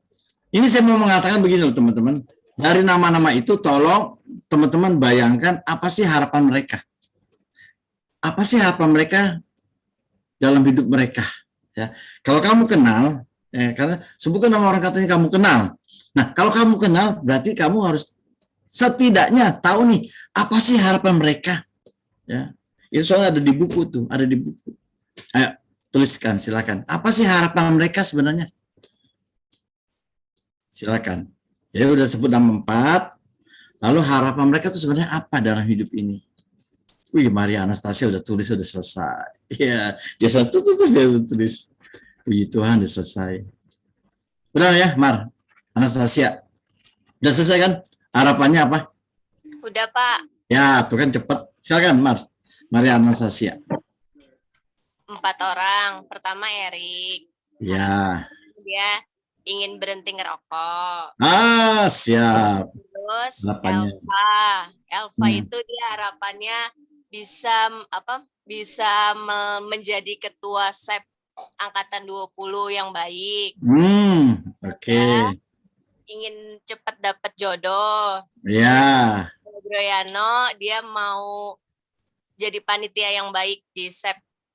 Oke, thank you. Kamu masih aktif jadi panitia berarti di itu, di SEP? Iya, OMK? Pak. Oh, saya kemarin ada 9 orang saya interview itu. Salah satunya dokter itu, ada urusan dokter. Wow. Semangat ya, ada 35 orang peserta itu di SEP Iya, OMK. betul, Pak. Tuhan berkati. Ya. Teman-teman yang terkasih, kenapa saya berikan tugas ini, memang ada tertera dalam buku itu bahwa kita harus kenal nih. Kalau kita kenal teman kita, setidaknya kita tahu apa sih harapan mereka. Maka tugas teman-teman adalah saat ini, yuk kita belajar mendoakan sahabat-sahabat kita itu. Apa yang menjadi harapannya itu. Supaya kita menjadi pendukung doa bagi mereka. Ya, jadi saat ini teman-teman tolong yang dikenal, kita tahu harapan mereka dan kita doakan. Ya mungkin saya tulis tadi nama papa saya, mama saya, ya. Tapi apa sih harapan mereka? Tadi Lucia kan yang tulis nama papanya, mamanya, betul ya? Terus saya lupa tadi. Bukan saya, Pak. Mungkin tadi Bukan. Kak Ima. Oh, Kak Ima, iya. Gimana? Tahu nggak harapan orang tuanya? Jangan-jangan kita nggak tahu. Saya kenal papa saya kenal mama saya, tapi harapannya apa? Saya nggak tahu. Bisa terjadi. Sama kita kenal Tuhan Yesus, tapi harapan Tuhan Yesus pada kita apa? Nggak tahu. Nah, Imam tahu dong harapannya dari papa mamanya. Harapannya adalah untuk Imam menjadi anak yang berbakti. Itu contohnya bisa jadi. Ya, mari teman-teman kita berdoa untuk sahabat-sahabat kita, untuk teman-teman kita doakan dari harapan-harapannya, biarlah mereka menjadi berkat bagi sesama. Thank you, terima kasih teman-teman. Saya lanjutkan, ya, ini. Jadi yang menarik dari bab 5 ini adalah kata for sinner. Karena for sinner ini adalah salah satu proses identifikasi di dalam kita membawa kabar baik. Kalau kita membawa kabar baik, kita harus tahu nih, seperti Tuhan Yesus. Ya, berjumpa dengan wanita yang sudah 12 tahun pendarahan, 12 tahun pendarahan. Yesus mengidentifikasi siapa dia. Kenapa dia begitu nekat memegang jubahku? Ya. Kenapa dia mau pegang jubahku? Pasti ada alasannya. Ya. Karena dia katakan ada kuasa yang mengalir dari tubuhku. Siapa yang mau menyentuh aku?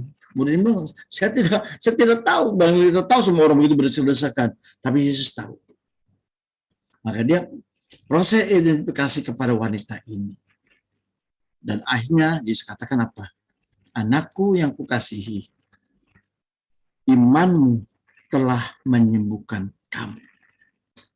Bukan karena kamu menyentuh jubahku, tapi kamu sembuh karena imanmu. Menarik ya teman-teman ya, dari kata for sinner ini. Kalau gitu teman-teman yang terkasih dalam Tuhan Yesus, ya, for sinner itu apa? Ini singkatan, ya. F-nya itu family. Kemudian O-nya itu occupation. R-nya itu recreation. S-nya itu situation, I-nya interest, N-nya natural ability, N-nya need, E-nya expectation, L-nya respond, dan S terakhir ada spiritual survey. Jadi, kata for sinner ini adalah pintu masuk kita untuk mau mewartakan kabar sukacita kepada semua orang dengan mengidentifikasi setiap orang dari keluarganya, pekerjaannya, rekreasinya, lalu situasi hidupnya, kemudian juga minatnya, kemudian bakatnya, kebutuhannya, harapannya, dan responnya terhadap suatu pewartaan, dan bagaimana tingkat rohaninya. Ya, jadi kata fortune ini adalah pintu masuk untuk kita membawa kabar sukacita kepada sahabat-sahabat kita. Nah, teman-teman yang terkasih dalam Tuhan Yesus, maka kita akan satu demi satu. Ya. Sekarang for-nya dulu ya, for untuk ya, FOR itu kan for untuk. Tadi ya, family, occupation, dan recreation. Keluarga, pekerjaan, dan rekreasi. Kenapa sih kita mau mewartakan kabar sukacita kepada orang-orang? Kita perlu mengenal apa ya, siapa keluarganya. Kenapa sih kita perlu mengenal pekerjaannya, rekreasinya? Karena kalau kita mengenal itu kita lebih mudah, lebih mudah memahami. Nah, tadi saya katakan di awal bahwa seringkali kita karena kurang komunikasi membuat kita banyak hal menjadi miss. Ya. Maka untuk supaya tidak miss, komunikasi itu penting. Maka untuk mengenal sahabat kita tahu dulu keluarganya. Ya. Kalau kita tahu keluarganya, kita lebih mudah. Oh, dia tuh dari keluarga yang broken home. Ya. Banyak mereka luka-luka di dalam hatinya. Jadi kita memahami. Jadi kalau ada teman, ya, setiap kali dalam rapat, setiap kali dalam perjumpaan, selalu ngomongnya nyinyir aja. Selalu ngomong nyakitin aja. Kita mungkin berpikir, ini orang kok begini ya? Bahkan kadang-kadang di dalam pertemanan kita mengatakan, ini sahabat kita ini duri dalam daging. Kita harus singkirkan. Nah, itu seringkali. Ya. Ini kayak duri dalam daging, singkirkan. Jadi kalau kita mengenal keluarganya, kita jadi tahu, oh, Pak Stefanus ini orangnya suka emosi, suka marah-marah, suka komplain, suka apa negatif-negatif. Oh, rupanya Pak Stefanus dari keluarga yang dulunya banyak luka-luka dalam kehidupannya. Ya. Banyak masalah dalam hidupnya. Oh, seperti ini. Maka sebagai sahabat, kita tahu masalahnya, ya kita harus apa? Bantu dalam doa. Kita ajak dia dalam doa. Yuk teman, kita berdoa bersama-sama. Karena seringkali anak terbentuk bukan salah anak juga. Tapi anak bisa terbentuk pribadinya sejak dalam hidupnya itu bisa jadi karena dia melihat ketidakadilan, dia melihat perlakuan yang tidak adil dalam hidupnya, perlakuan yang begitu banyak menyakiti. Ya. Bahkan pernah terjadi ada seseorang yang bekerja di kantor, dia begitu marah, ya, dia begitu marah pada saat sendok ya, dia punya sendok pribadi kan dicuci lalu ditempatkan di pantry, dipakai sama orang lain. Dia pas mau makan, mana sendok saya, dia lagi dipakai sama itu. Oh, dia marah besar sekali.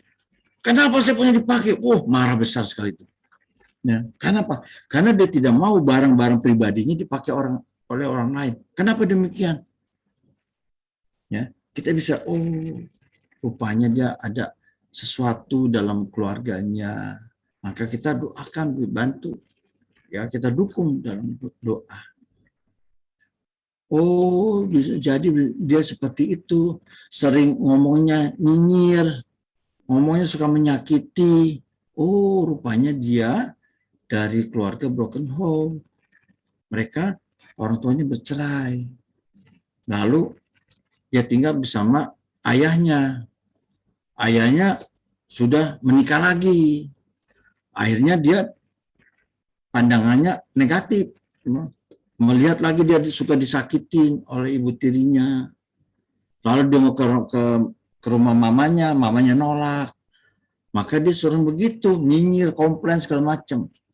Nah, itu bisa terjadi, teman-teman. Ya, maka seringkali dikatakan seorang anak terbentuk sejak dalam kandungan bahkan. Itu sudah terbentuk. Jadi teman-teman perlu sekali mengenal keluarga. Lalu kita juga perlu mengenal apa sih pekerjaannya dia. Karena dengan mengenal pekerjaan kita jadi tahu Oh, pekerjaannya itu di bidang audit, nah, pemeriksa. Ya, jadi itu memeriksa, maka nggak heran kalau di dalam kepanitiaan dia sangat teliti. Apapun di dalam keputusan panitia, dia akan detail bertanya, ya. Ini apa nanti akibatnya? Dan ini untuk apa? Dan bagaimana untuk supaya bisa lancarnya suatu kepanitiaan? Oh, karena pekerjaannya sebagai seorang audit. Ih, orang itu cuek banget deh. Kok begitu banget sih ya? Kok ada ya teman seperti itu? Oh, rupanya apa? Pekerjaannya seniman. Ya, seniman kan punya kebebasan batin. Dia mau melukis, saat dia mau melukis, dia mau menciptakan lagu, pada saat mau menciptakan lagu. Oh, pekerjaannya itu. Jadi kita, oh iya berarti kalau dia cocoknya di mana?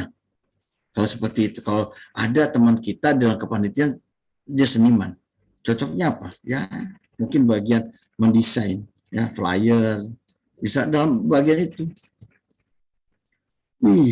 Memang lu hebat lu orang itu. Kenapa? Dia cocok lu jadi MC, jadi panitia. Apa pekerjaannya? Wah, ternyata hari-hari pekerjaannya adalah MC. Di kantor sebagai MC. Ya cocok berarti. Nggak heran. Lalu kita mengenal orang dari rekreasinya. Ya. Oh, orang ini kok begitu ya. Happy terus. Ya suka rekreasi. Ya. Maka nggak heran ya selama pandemi 2 tahun nggak pernah rekreasi. Wah, pada liar. Wah, pada rekreasi ya Lucia. Lucia kalau dia suruh keluar, pada pergi. Pada banyak sekali, senang sekali, rasanya bebas sekali. Tapi jangan lupa, COVID masih ada. Saya kayak iklan COVID ya. Ternyata COVID masih ada. Jaga protokol kesehatan, pakai masker, jaga jarak, cuci tangan. Ternyata rekreasi itu membuat kita menjadi akrab. Orang itu suka rekreasi, makanya dia suka akrab, apa aja enak, ya. Sehingga kalau dia suka rekreasi, kalau jadi kepanitiaan, jadi apa tuh biasanya? Kira-kira nih kalau dia suka rekreasi sekali. Cocoknya apa kalau di kepanitiaan? Maria Anastasia. Kalau menurut Maria Anastasia, cocoknya apa nih? Kalau dia jadi di panitia nih jadi apa? Jadi bagian acara. Betul nggak? Bagian acara, karena apa? Dia biasa rekreasi, dia tahu begini-gini. Oh, nanti ada game-game. Ini cocok nih pasti nih. Karena apa? Sering rekreasi, kemana-mana, dia tahu, gamenya pasti ada. Idenya itu banyak. Jadi teman-teman yang terkasih dalam Tuhan Yesus, ternyata dengan mengenal keluarga, pekerjaan, dan rekreasi, kita bisa membawa seseorang di dalam pelayanan juga. Sesuai dengan apa yang dia bisa, dan dia minati, lebih cocok dibandingkan dipaksakan. Misalnya, ya dia itu ya hobinya menyanyi, dan rupanya di kantor juga dia adalah juara nyanyi satu kantor dia nyanyi. Tapi dia dipaksa untuk menjadi sekretaris. Contoh nih, jadi sekretaris. Sekretaris kerjanya apa sih? Bingung lagi ya. Di dalam kepanitiaan, aduh saya nggak bisa sekretaris. Oh, enggak, kamu jadi sekretaris cocok. Cocok dari mana sih, nggak bisa. Ternyata dia lebih cocok di pujian. Pas jadi pujian dia hidup lebih. Ini. Jadi dengan mengenal rekreasi, pekerjaan, dan keluarganya, kita bisa membantu teman kita. Ya, teman-teman yang terkasih dalam Tuhan Yesus, kita sungguh diberkati hari ini. Tuhan boleh memakai kehidupan kita, bagaimana kita mengenal pertemanan kita. Ini baru 4. Sinernya saya akan lanjutkan minggu depan. Ya, apa itu siner? Ya, saya stop sini dulu. Teman-teman yang terkasih dalam Tuhan Yesus, itu baru sebagian. Bisa kata baru mencicipi tetesan air dari surga. Mantap banget dari surga. Artinya kita baru mencicipi sebagian dalam pertemanan. Masih ada yang lain. Saya akan lanjutkan hari Rabu. Tapi sebelumnya saya melanjutkan dari apa yang saya sampaikan. mungkin ada yang kurang berkenan, artinya kok nggak cocok ya seperti apa yang saya harapkan, atau aduh saya kurang paham tadi yang pastor masuk itu apa ya, atau mungkin teman-teman ada di pikirannya itu berkumpul nih tentang pertemanan. Jadi ada hal-hal yang mau ditanyakan. Monggo, kalau ada yang mau bertanya, silakan. Saya suka nih teman-teman, kalau yang lagi masih tutup kamera, buka kamera yuk. Misalnya, Yuk silakan yuk Bapak Ibu teman-teman dibuka kameranya, atau ada yang mau bertanya langsung saja Pak Ol sudah siap mendengarkan pertanyaan-pertanyaan. saya suka dengan Pak Fran tadi tuh kata SOP, saya pegang. Ternyata SOP Tuhan Yesus begitu, saya pegang itu. Terus tadi kata-kata Teresia, hidup ini rumit, Yesus tahu. Ya, hidup kita rumit, ternyata benar. Makanya Yesus hadir serupa dengan kita. Makasih ya. Kata-kata itu saya baru dapatkan di sini. Hidup itu rumit dan Tuhan Yesus punya SOP. Saya karena seorang audit, saya kerja di Maybank, ya. Sebenarnya saya udah MPP, tapi sebagai audit 9 tahun saya sebagai audit, betul patokan saya ada SOP. Jadi kita harus tahu SOP Tuhan Yesus di mana, di kitab suci. Bagaimana kita bisa menjalankan hidup ini tanpa SOP dari Tuhan Yesus? Maka gunakanlah kitab sucimu untuk melihat apa SOP dari Tuhan Yesus. Tapi SOP Tuhan Yesus enggak saklek ya. Kita bisa melihat ya, bukan sesuatu harus. Tapi berbahagialah orang yang miskin hatinya tapi memiliki kerajaan Allah. Wih, luar biasa. Makasih Pak Fran, makasih Bu Tersia. Hikmat Tuhan ada dalam padamu dan saya terima itu. SOP-nya Tuhan Yesus tuh ini Pak, fleksibel Pak kalau saya lihat Pak. Apa placebo? Fleksibel. Ya, kadang Tuhan Yesus pakai kata-kata apa tadi? Yang Bapak bilang kasih. Cerdik seperti ular ya katanya ya. Tapi di lain saat dia bilang ular dikutuk ya, nggak punya kaki juga gitu. Oke. Siap. Thank you Pak Fran. Saya suka nih. Tadi tergantung situasi mau pakai yang mana gitu Pak. Iya. Tahu cuman Pak Fran kadang-kadang kita yang memfleksibelkan diri juga. Ya jadi aturannya Yesus fleksibel, tapi sekarang kita nih memfleksibelkan diri kita. Jadi kita ngatur Tuhan Yesus jadinya. Benar Tuhan Yesus fleksibel, tapi terkadang kita mengatur Tuhan Yesus dengan aturan yang ada. Maka nggak heran di kantor-kantor SOP suka dilanggar. Kenapa dilanggar? Kan SOP itu kan diatur untuk dilanggar. Nah itu yang parah. Tapi nggak apa-apa Pak Fran. Saya terima kasih dia kata-katanya jadi berkat nih. Yang penting kita jangan melanggar aturan begitu, tapi jangan juga kita memfleksibelkan. Artinya menyamaratakan semua. Oh itu kan menurut kamu, menurut saya mah enggak, itu cara pandang. Thank you. Ada lagi mau bertanya atau apa pandangan? Pak boleh tanya sedikit nggak Pak? Siap, Ima. Saya mau tanya, gimana caranya kita tuh bisa berteman tanpa membeda-bedakan orang, meskipun seaneh apapun orang itu, kita tetap bersikap biasa sama orang itu, tetap mencoba buat terima dan memaklumi gitu Pak. Karena kadangkala seringkali itu kita nggak sengaja itu menjauhi orang tersebut gitu jadinya, tanpa sadar kita sadari gitu. Itu kamu nanya nyindir saya sebenarnya. Saya sering jatuh juga, jujur saya sering jatuh juga. Di mana saya kadang-kadang melihat teman dari sisi yang mau apa? Nah maka jawaban Ima ya sebenarnya kita tuh semuanya kan ini perjuangan rohani nih. Memang untuk menuju ke sana kita kan perlu belajar berpandangan positif tadi yang saya kata tadi, berpandangan positif. Gimana caranya kita untuk berpandang positif? Yaitu melihat hal-hal yang baik. Ya, melihat hal-hal yang baik dalam diri teman-teman kita. Saya juga terus belajar kok untuk melihat hal-hal yang baik. Terutama saya belajar untuk melihat hal yang baik dalam istri saya. Ya.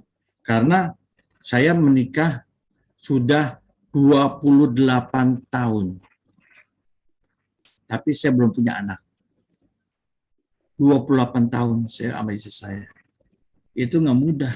Saya sering jatuh juga. Jujur saya terkadang menyakiti perasaan istri saya dengan melalui kata-kata. Tapi pada saat saya menyakiti istri saya cepat-cepat minta maaf. Maka karena saya sering demikian, ya sering salah, minta maaf, sering minta maaf, maka sampai satu titik, istri saya kalau saya minta maaf, dia selalu bilang, nggak ngomong iya, itu bahasa itu. Itu kayak bahasa yang, oh iya sudah, saya maafkan, tapi kalau salah lagi. Dan benar, saya jatuh lagi, tapi saya terus minta maaf. Dan bagaimana saya berusaha menyenangkan hati istri saya. Itu juga tuh akhirnya saya sudah menyakiti, apa yang saya lakukan. Ini kalau saya ngomong nih, istri saya di sebelah saya nih. Dia senyum-senyum jujur. Dia senyum-senyum. Kadang dia tahu, suaminya itu sering salah. Terima kasih Ima sudah bertanya, tapi benar. Dalam pertemanan itu kita terus ya. Tapi kita pertama berpikiran positif, tapi juga kita harus tadi cerdik ya. Jadi ada sesuatu kita mapping dulu nih. Mapping. Teman kita datang tiba-tiba baik ada apa ya? Gitu.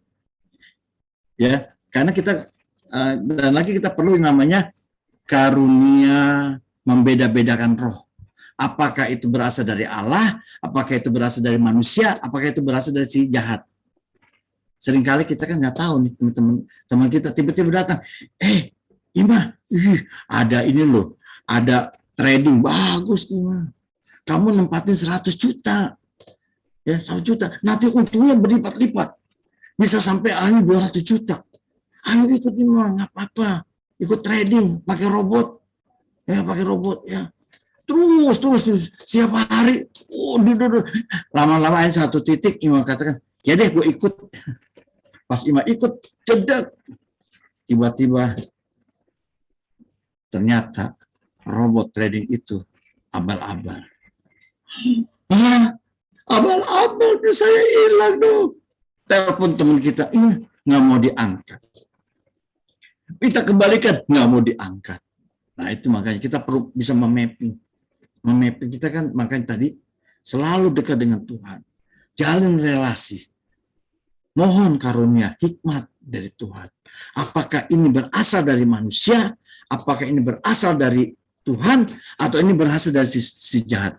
Kita nggak pernah tahu. Tapi yang pasti Tuhan akan memberikan satu sandi. Ya, sama kalau kita CIA kan gitu ya. Ada sandi-sandi tertentu yang kita hanya bisa tahu. Tuhan punya sandi-sandinya. Gimana kita bisa mengenal sandi-sandi Tuhan? Baca kitab suci. Baca kitab suci, doa tiap hari, kalau mau tumbuh. Nah itu, sekolah minggu, jadi sekolah minggu. Menjawab Ima? Ya Pak, terima kasih banyak Pak, Tuhan berkati. Tuhan berkati. Silakan kalau masih ada, kita masih ada waktu berapa menit lagi, Cliff? Masih berapa menit lagi? Sebenarnya waktunya udah lewat 1 menit sih Pak. Oh, udah lewat. Oke, thank you. Teman-teman, Tuhan berkati. Kita berjumpa lagi hari Rabu ya. Terima kasih, Tuhan berkati. Terima kasih. Ya baik. Terima kasih Pak Oy. Terima kasih Pak Steph. Tuhan berkati. Ya, makasih. Ya, bisa dilanjutkan ke ibadat penutup. Siapa yang bertugas, silakan.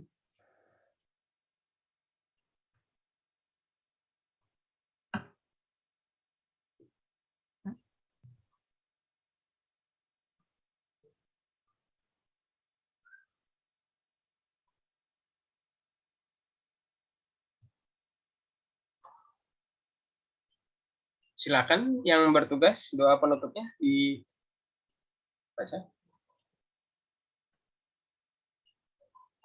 Marilah kita bersama-sama pada malam hari ini menutup pembelajaran untuk CAP ke-17.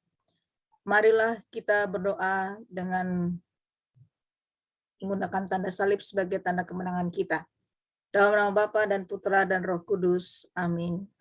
Yesus, kami memuji dan bersyukur kepadamu karena kehadiranmu bersama kami sekarang dan selalu. Kami tunjukkan kepadamu perhatian-perhatian pewartaan Injil kami. Menjalin hubungan adalah salah satu perhatian utama pewarta Injil. Marilah kita lari dengan tekun dalam perlombaan yang dihadapkan pada kita. Roh Yesus, utuslah kami. Tuhan, bantulah kami untuk menjangkau dan membuat kenalan baru, Roh Yesus, utuslah kami. supaya kami menghayati hidup kemenangan, membawa pengharapan pada dunia. Roh Yesus, utuslah kami. Supaya keluarga dan teman-teman kami mengalami buah persatuan kami denganmu, Yesus. Roh Yesus, utuslah kami. Marilah kita bersama memuji Tuhan dalam nyanyian.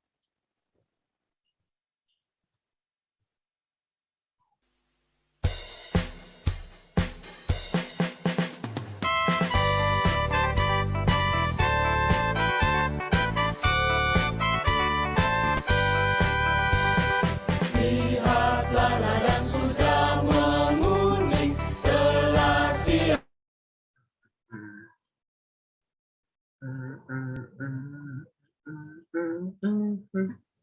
Suaranya hilang. Inilah aku utuslah, oh Tuhan.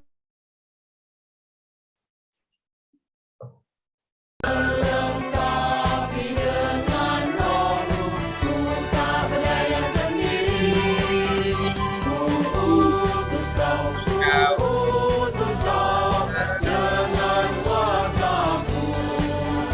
Jangan takut, jangan khawatir, beritakan Injil-Ku. Bersatulah dan majulah, membangun kerajaan-Ku. Ku pilih kau, ku utus kau, ku akan menyertai-Mu. Mengangkat, ku mau pergi dengan kuasa-Mu. Kuatkanlah, teguhkanlah hatiku, Tuhanku. Kami mau, kami maju, membangun kerajaan-Mu. Pimpin kami, urapilah dengan kuasa Roh Kudus. Pimpin kami, urapilah dengan kuasa Roh Kudus.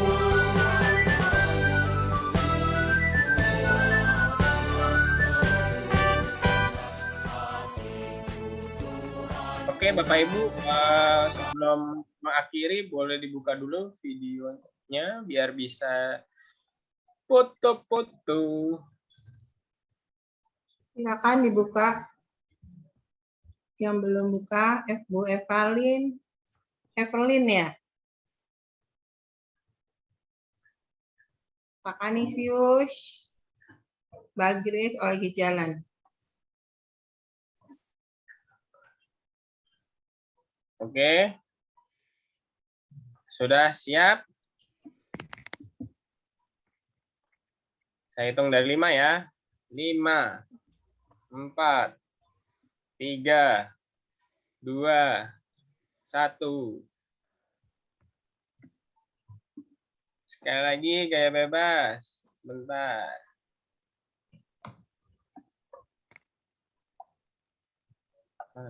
Nah. 3, 2, 1. Ya, terima kasih Bapak Ibu. Untuk hari Rabu nanti kelompok 2 yang akan bertugas, jadi tolong disiapkan. Ada lagi dari panitia pengumuman tambahan?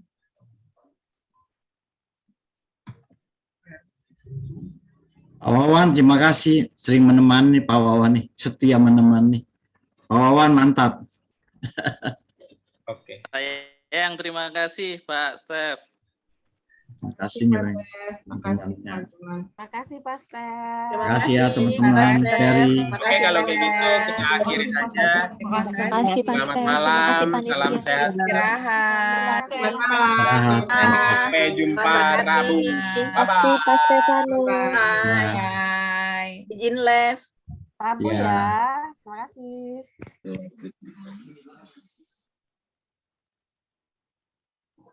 Panitia mau tinggal apa enggak nih? Ya, saya juga telat, jadi mau evaluasi nggak tahu. Sistemnya lagi keluar. Ya mungkin dari ini aja, dari ini ibu-ibu semua nggak ada bapaknya ya? Nggak ada, lu doang. Terpuji di antara wanita. Oh, Steve left. Haleluya. Ya? Steve left dia. Enggak, si Steve-nya lagi beli makanan. Oke. Saya baru selesai sampai rumah, terlambat. Ini juga habis ini mau rapat lagi. Ya. Oke, siap. Ya. Kayak nggak ada Mana deh. materi yang dari awal nih. Ada. Sorry tadi masukan apa? biasa nge-lag soalnya. masalah waiting room aja. Tolong diinin lagi dong. Oke, waiting room ya. Oke, ada dari Bu Mauren mau masukan?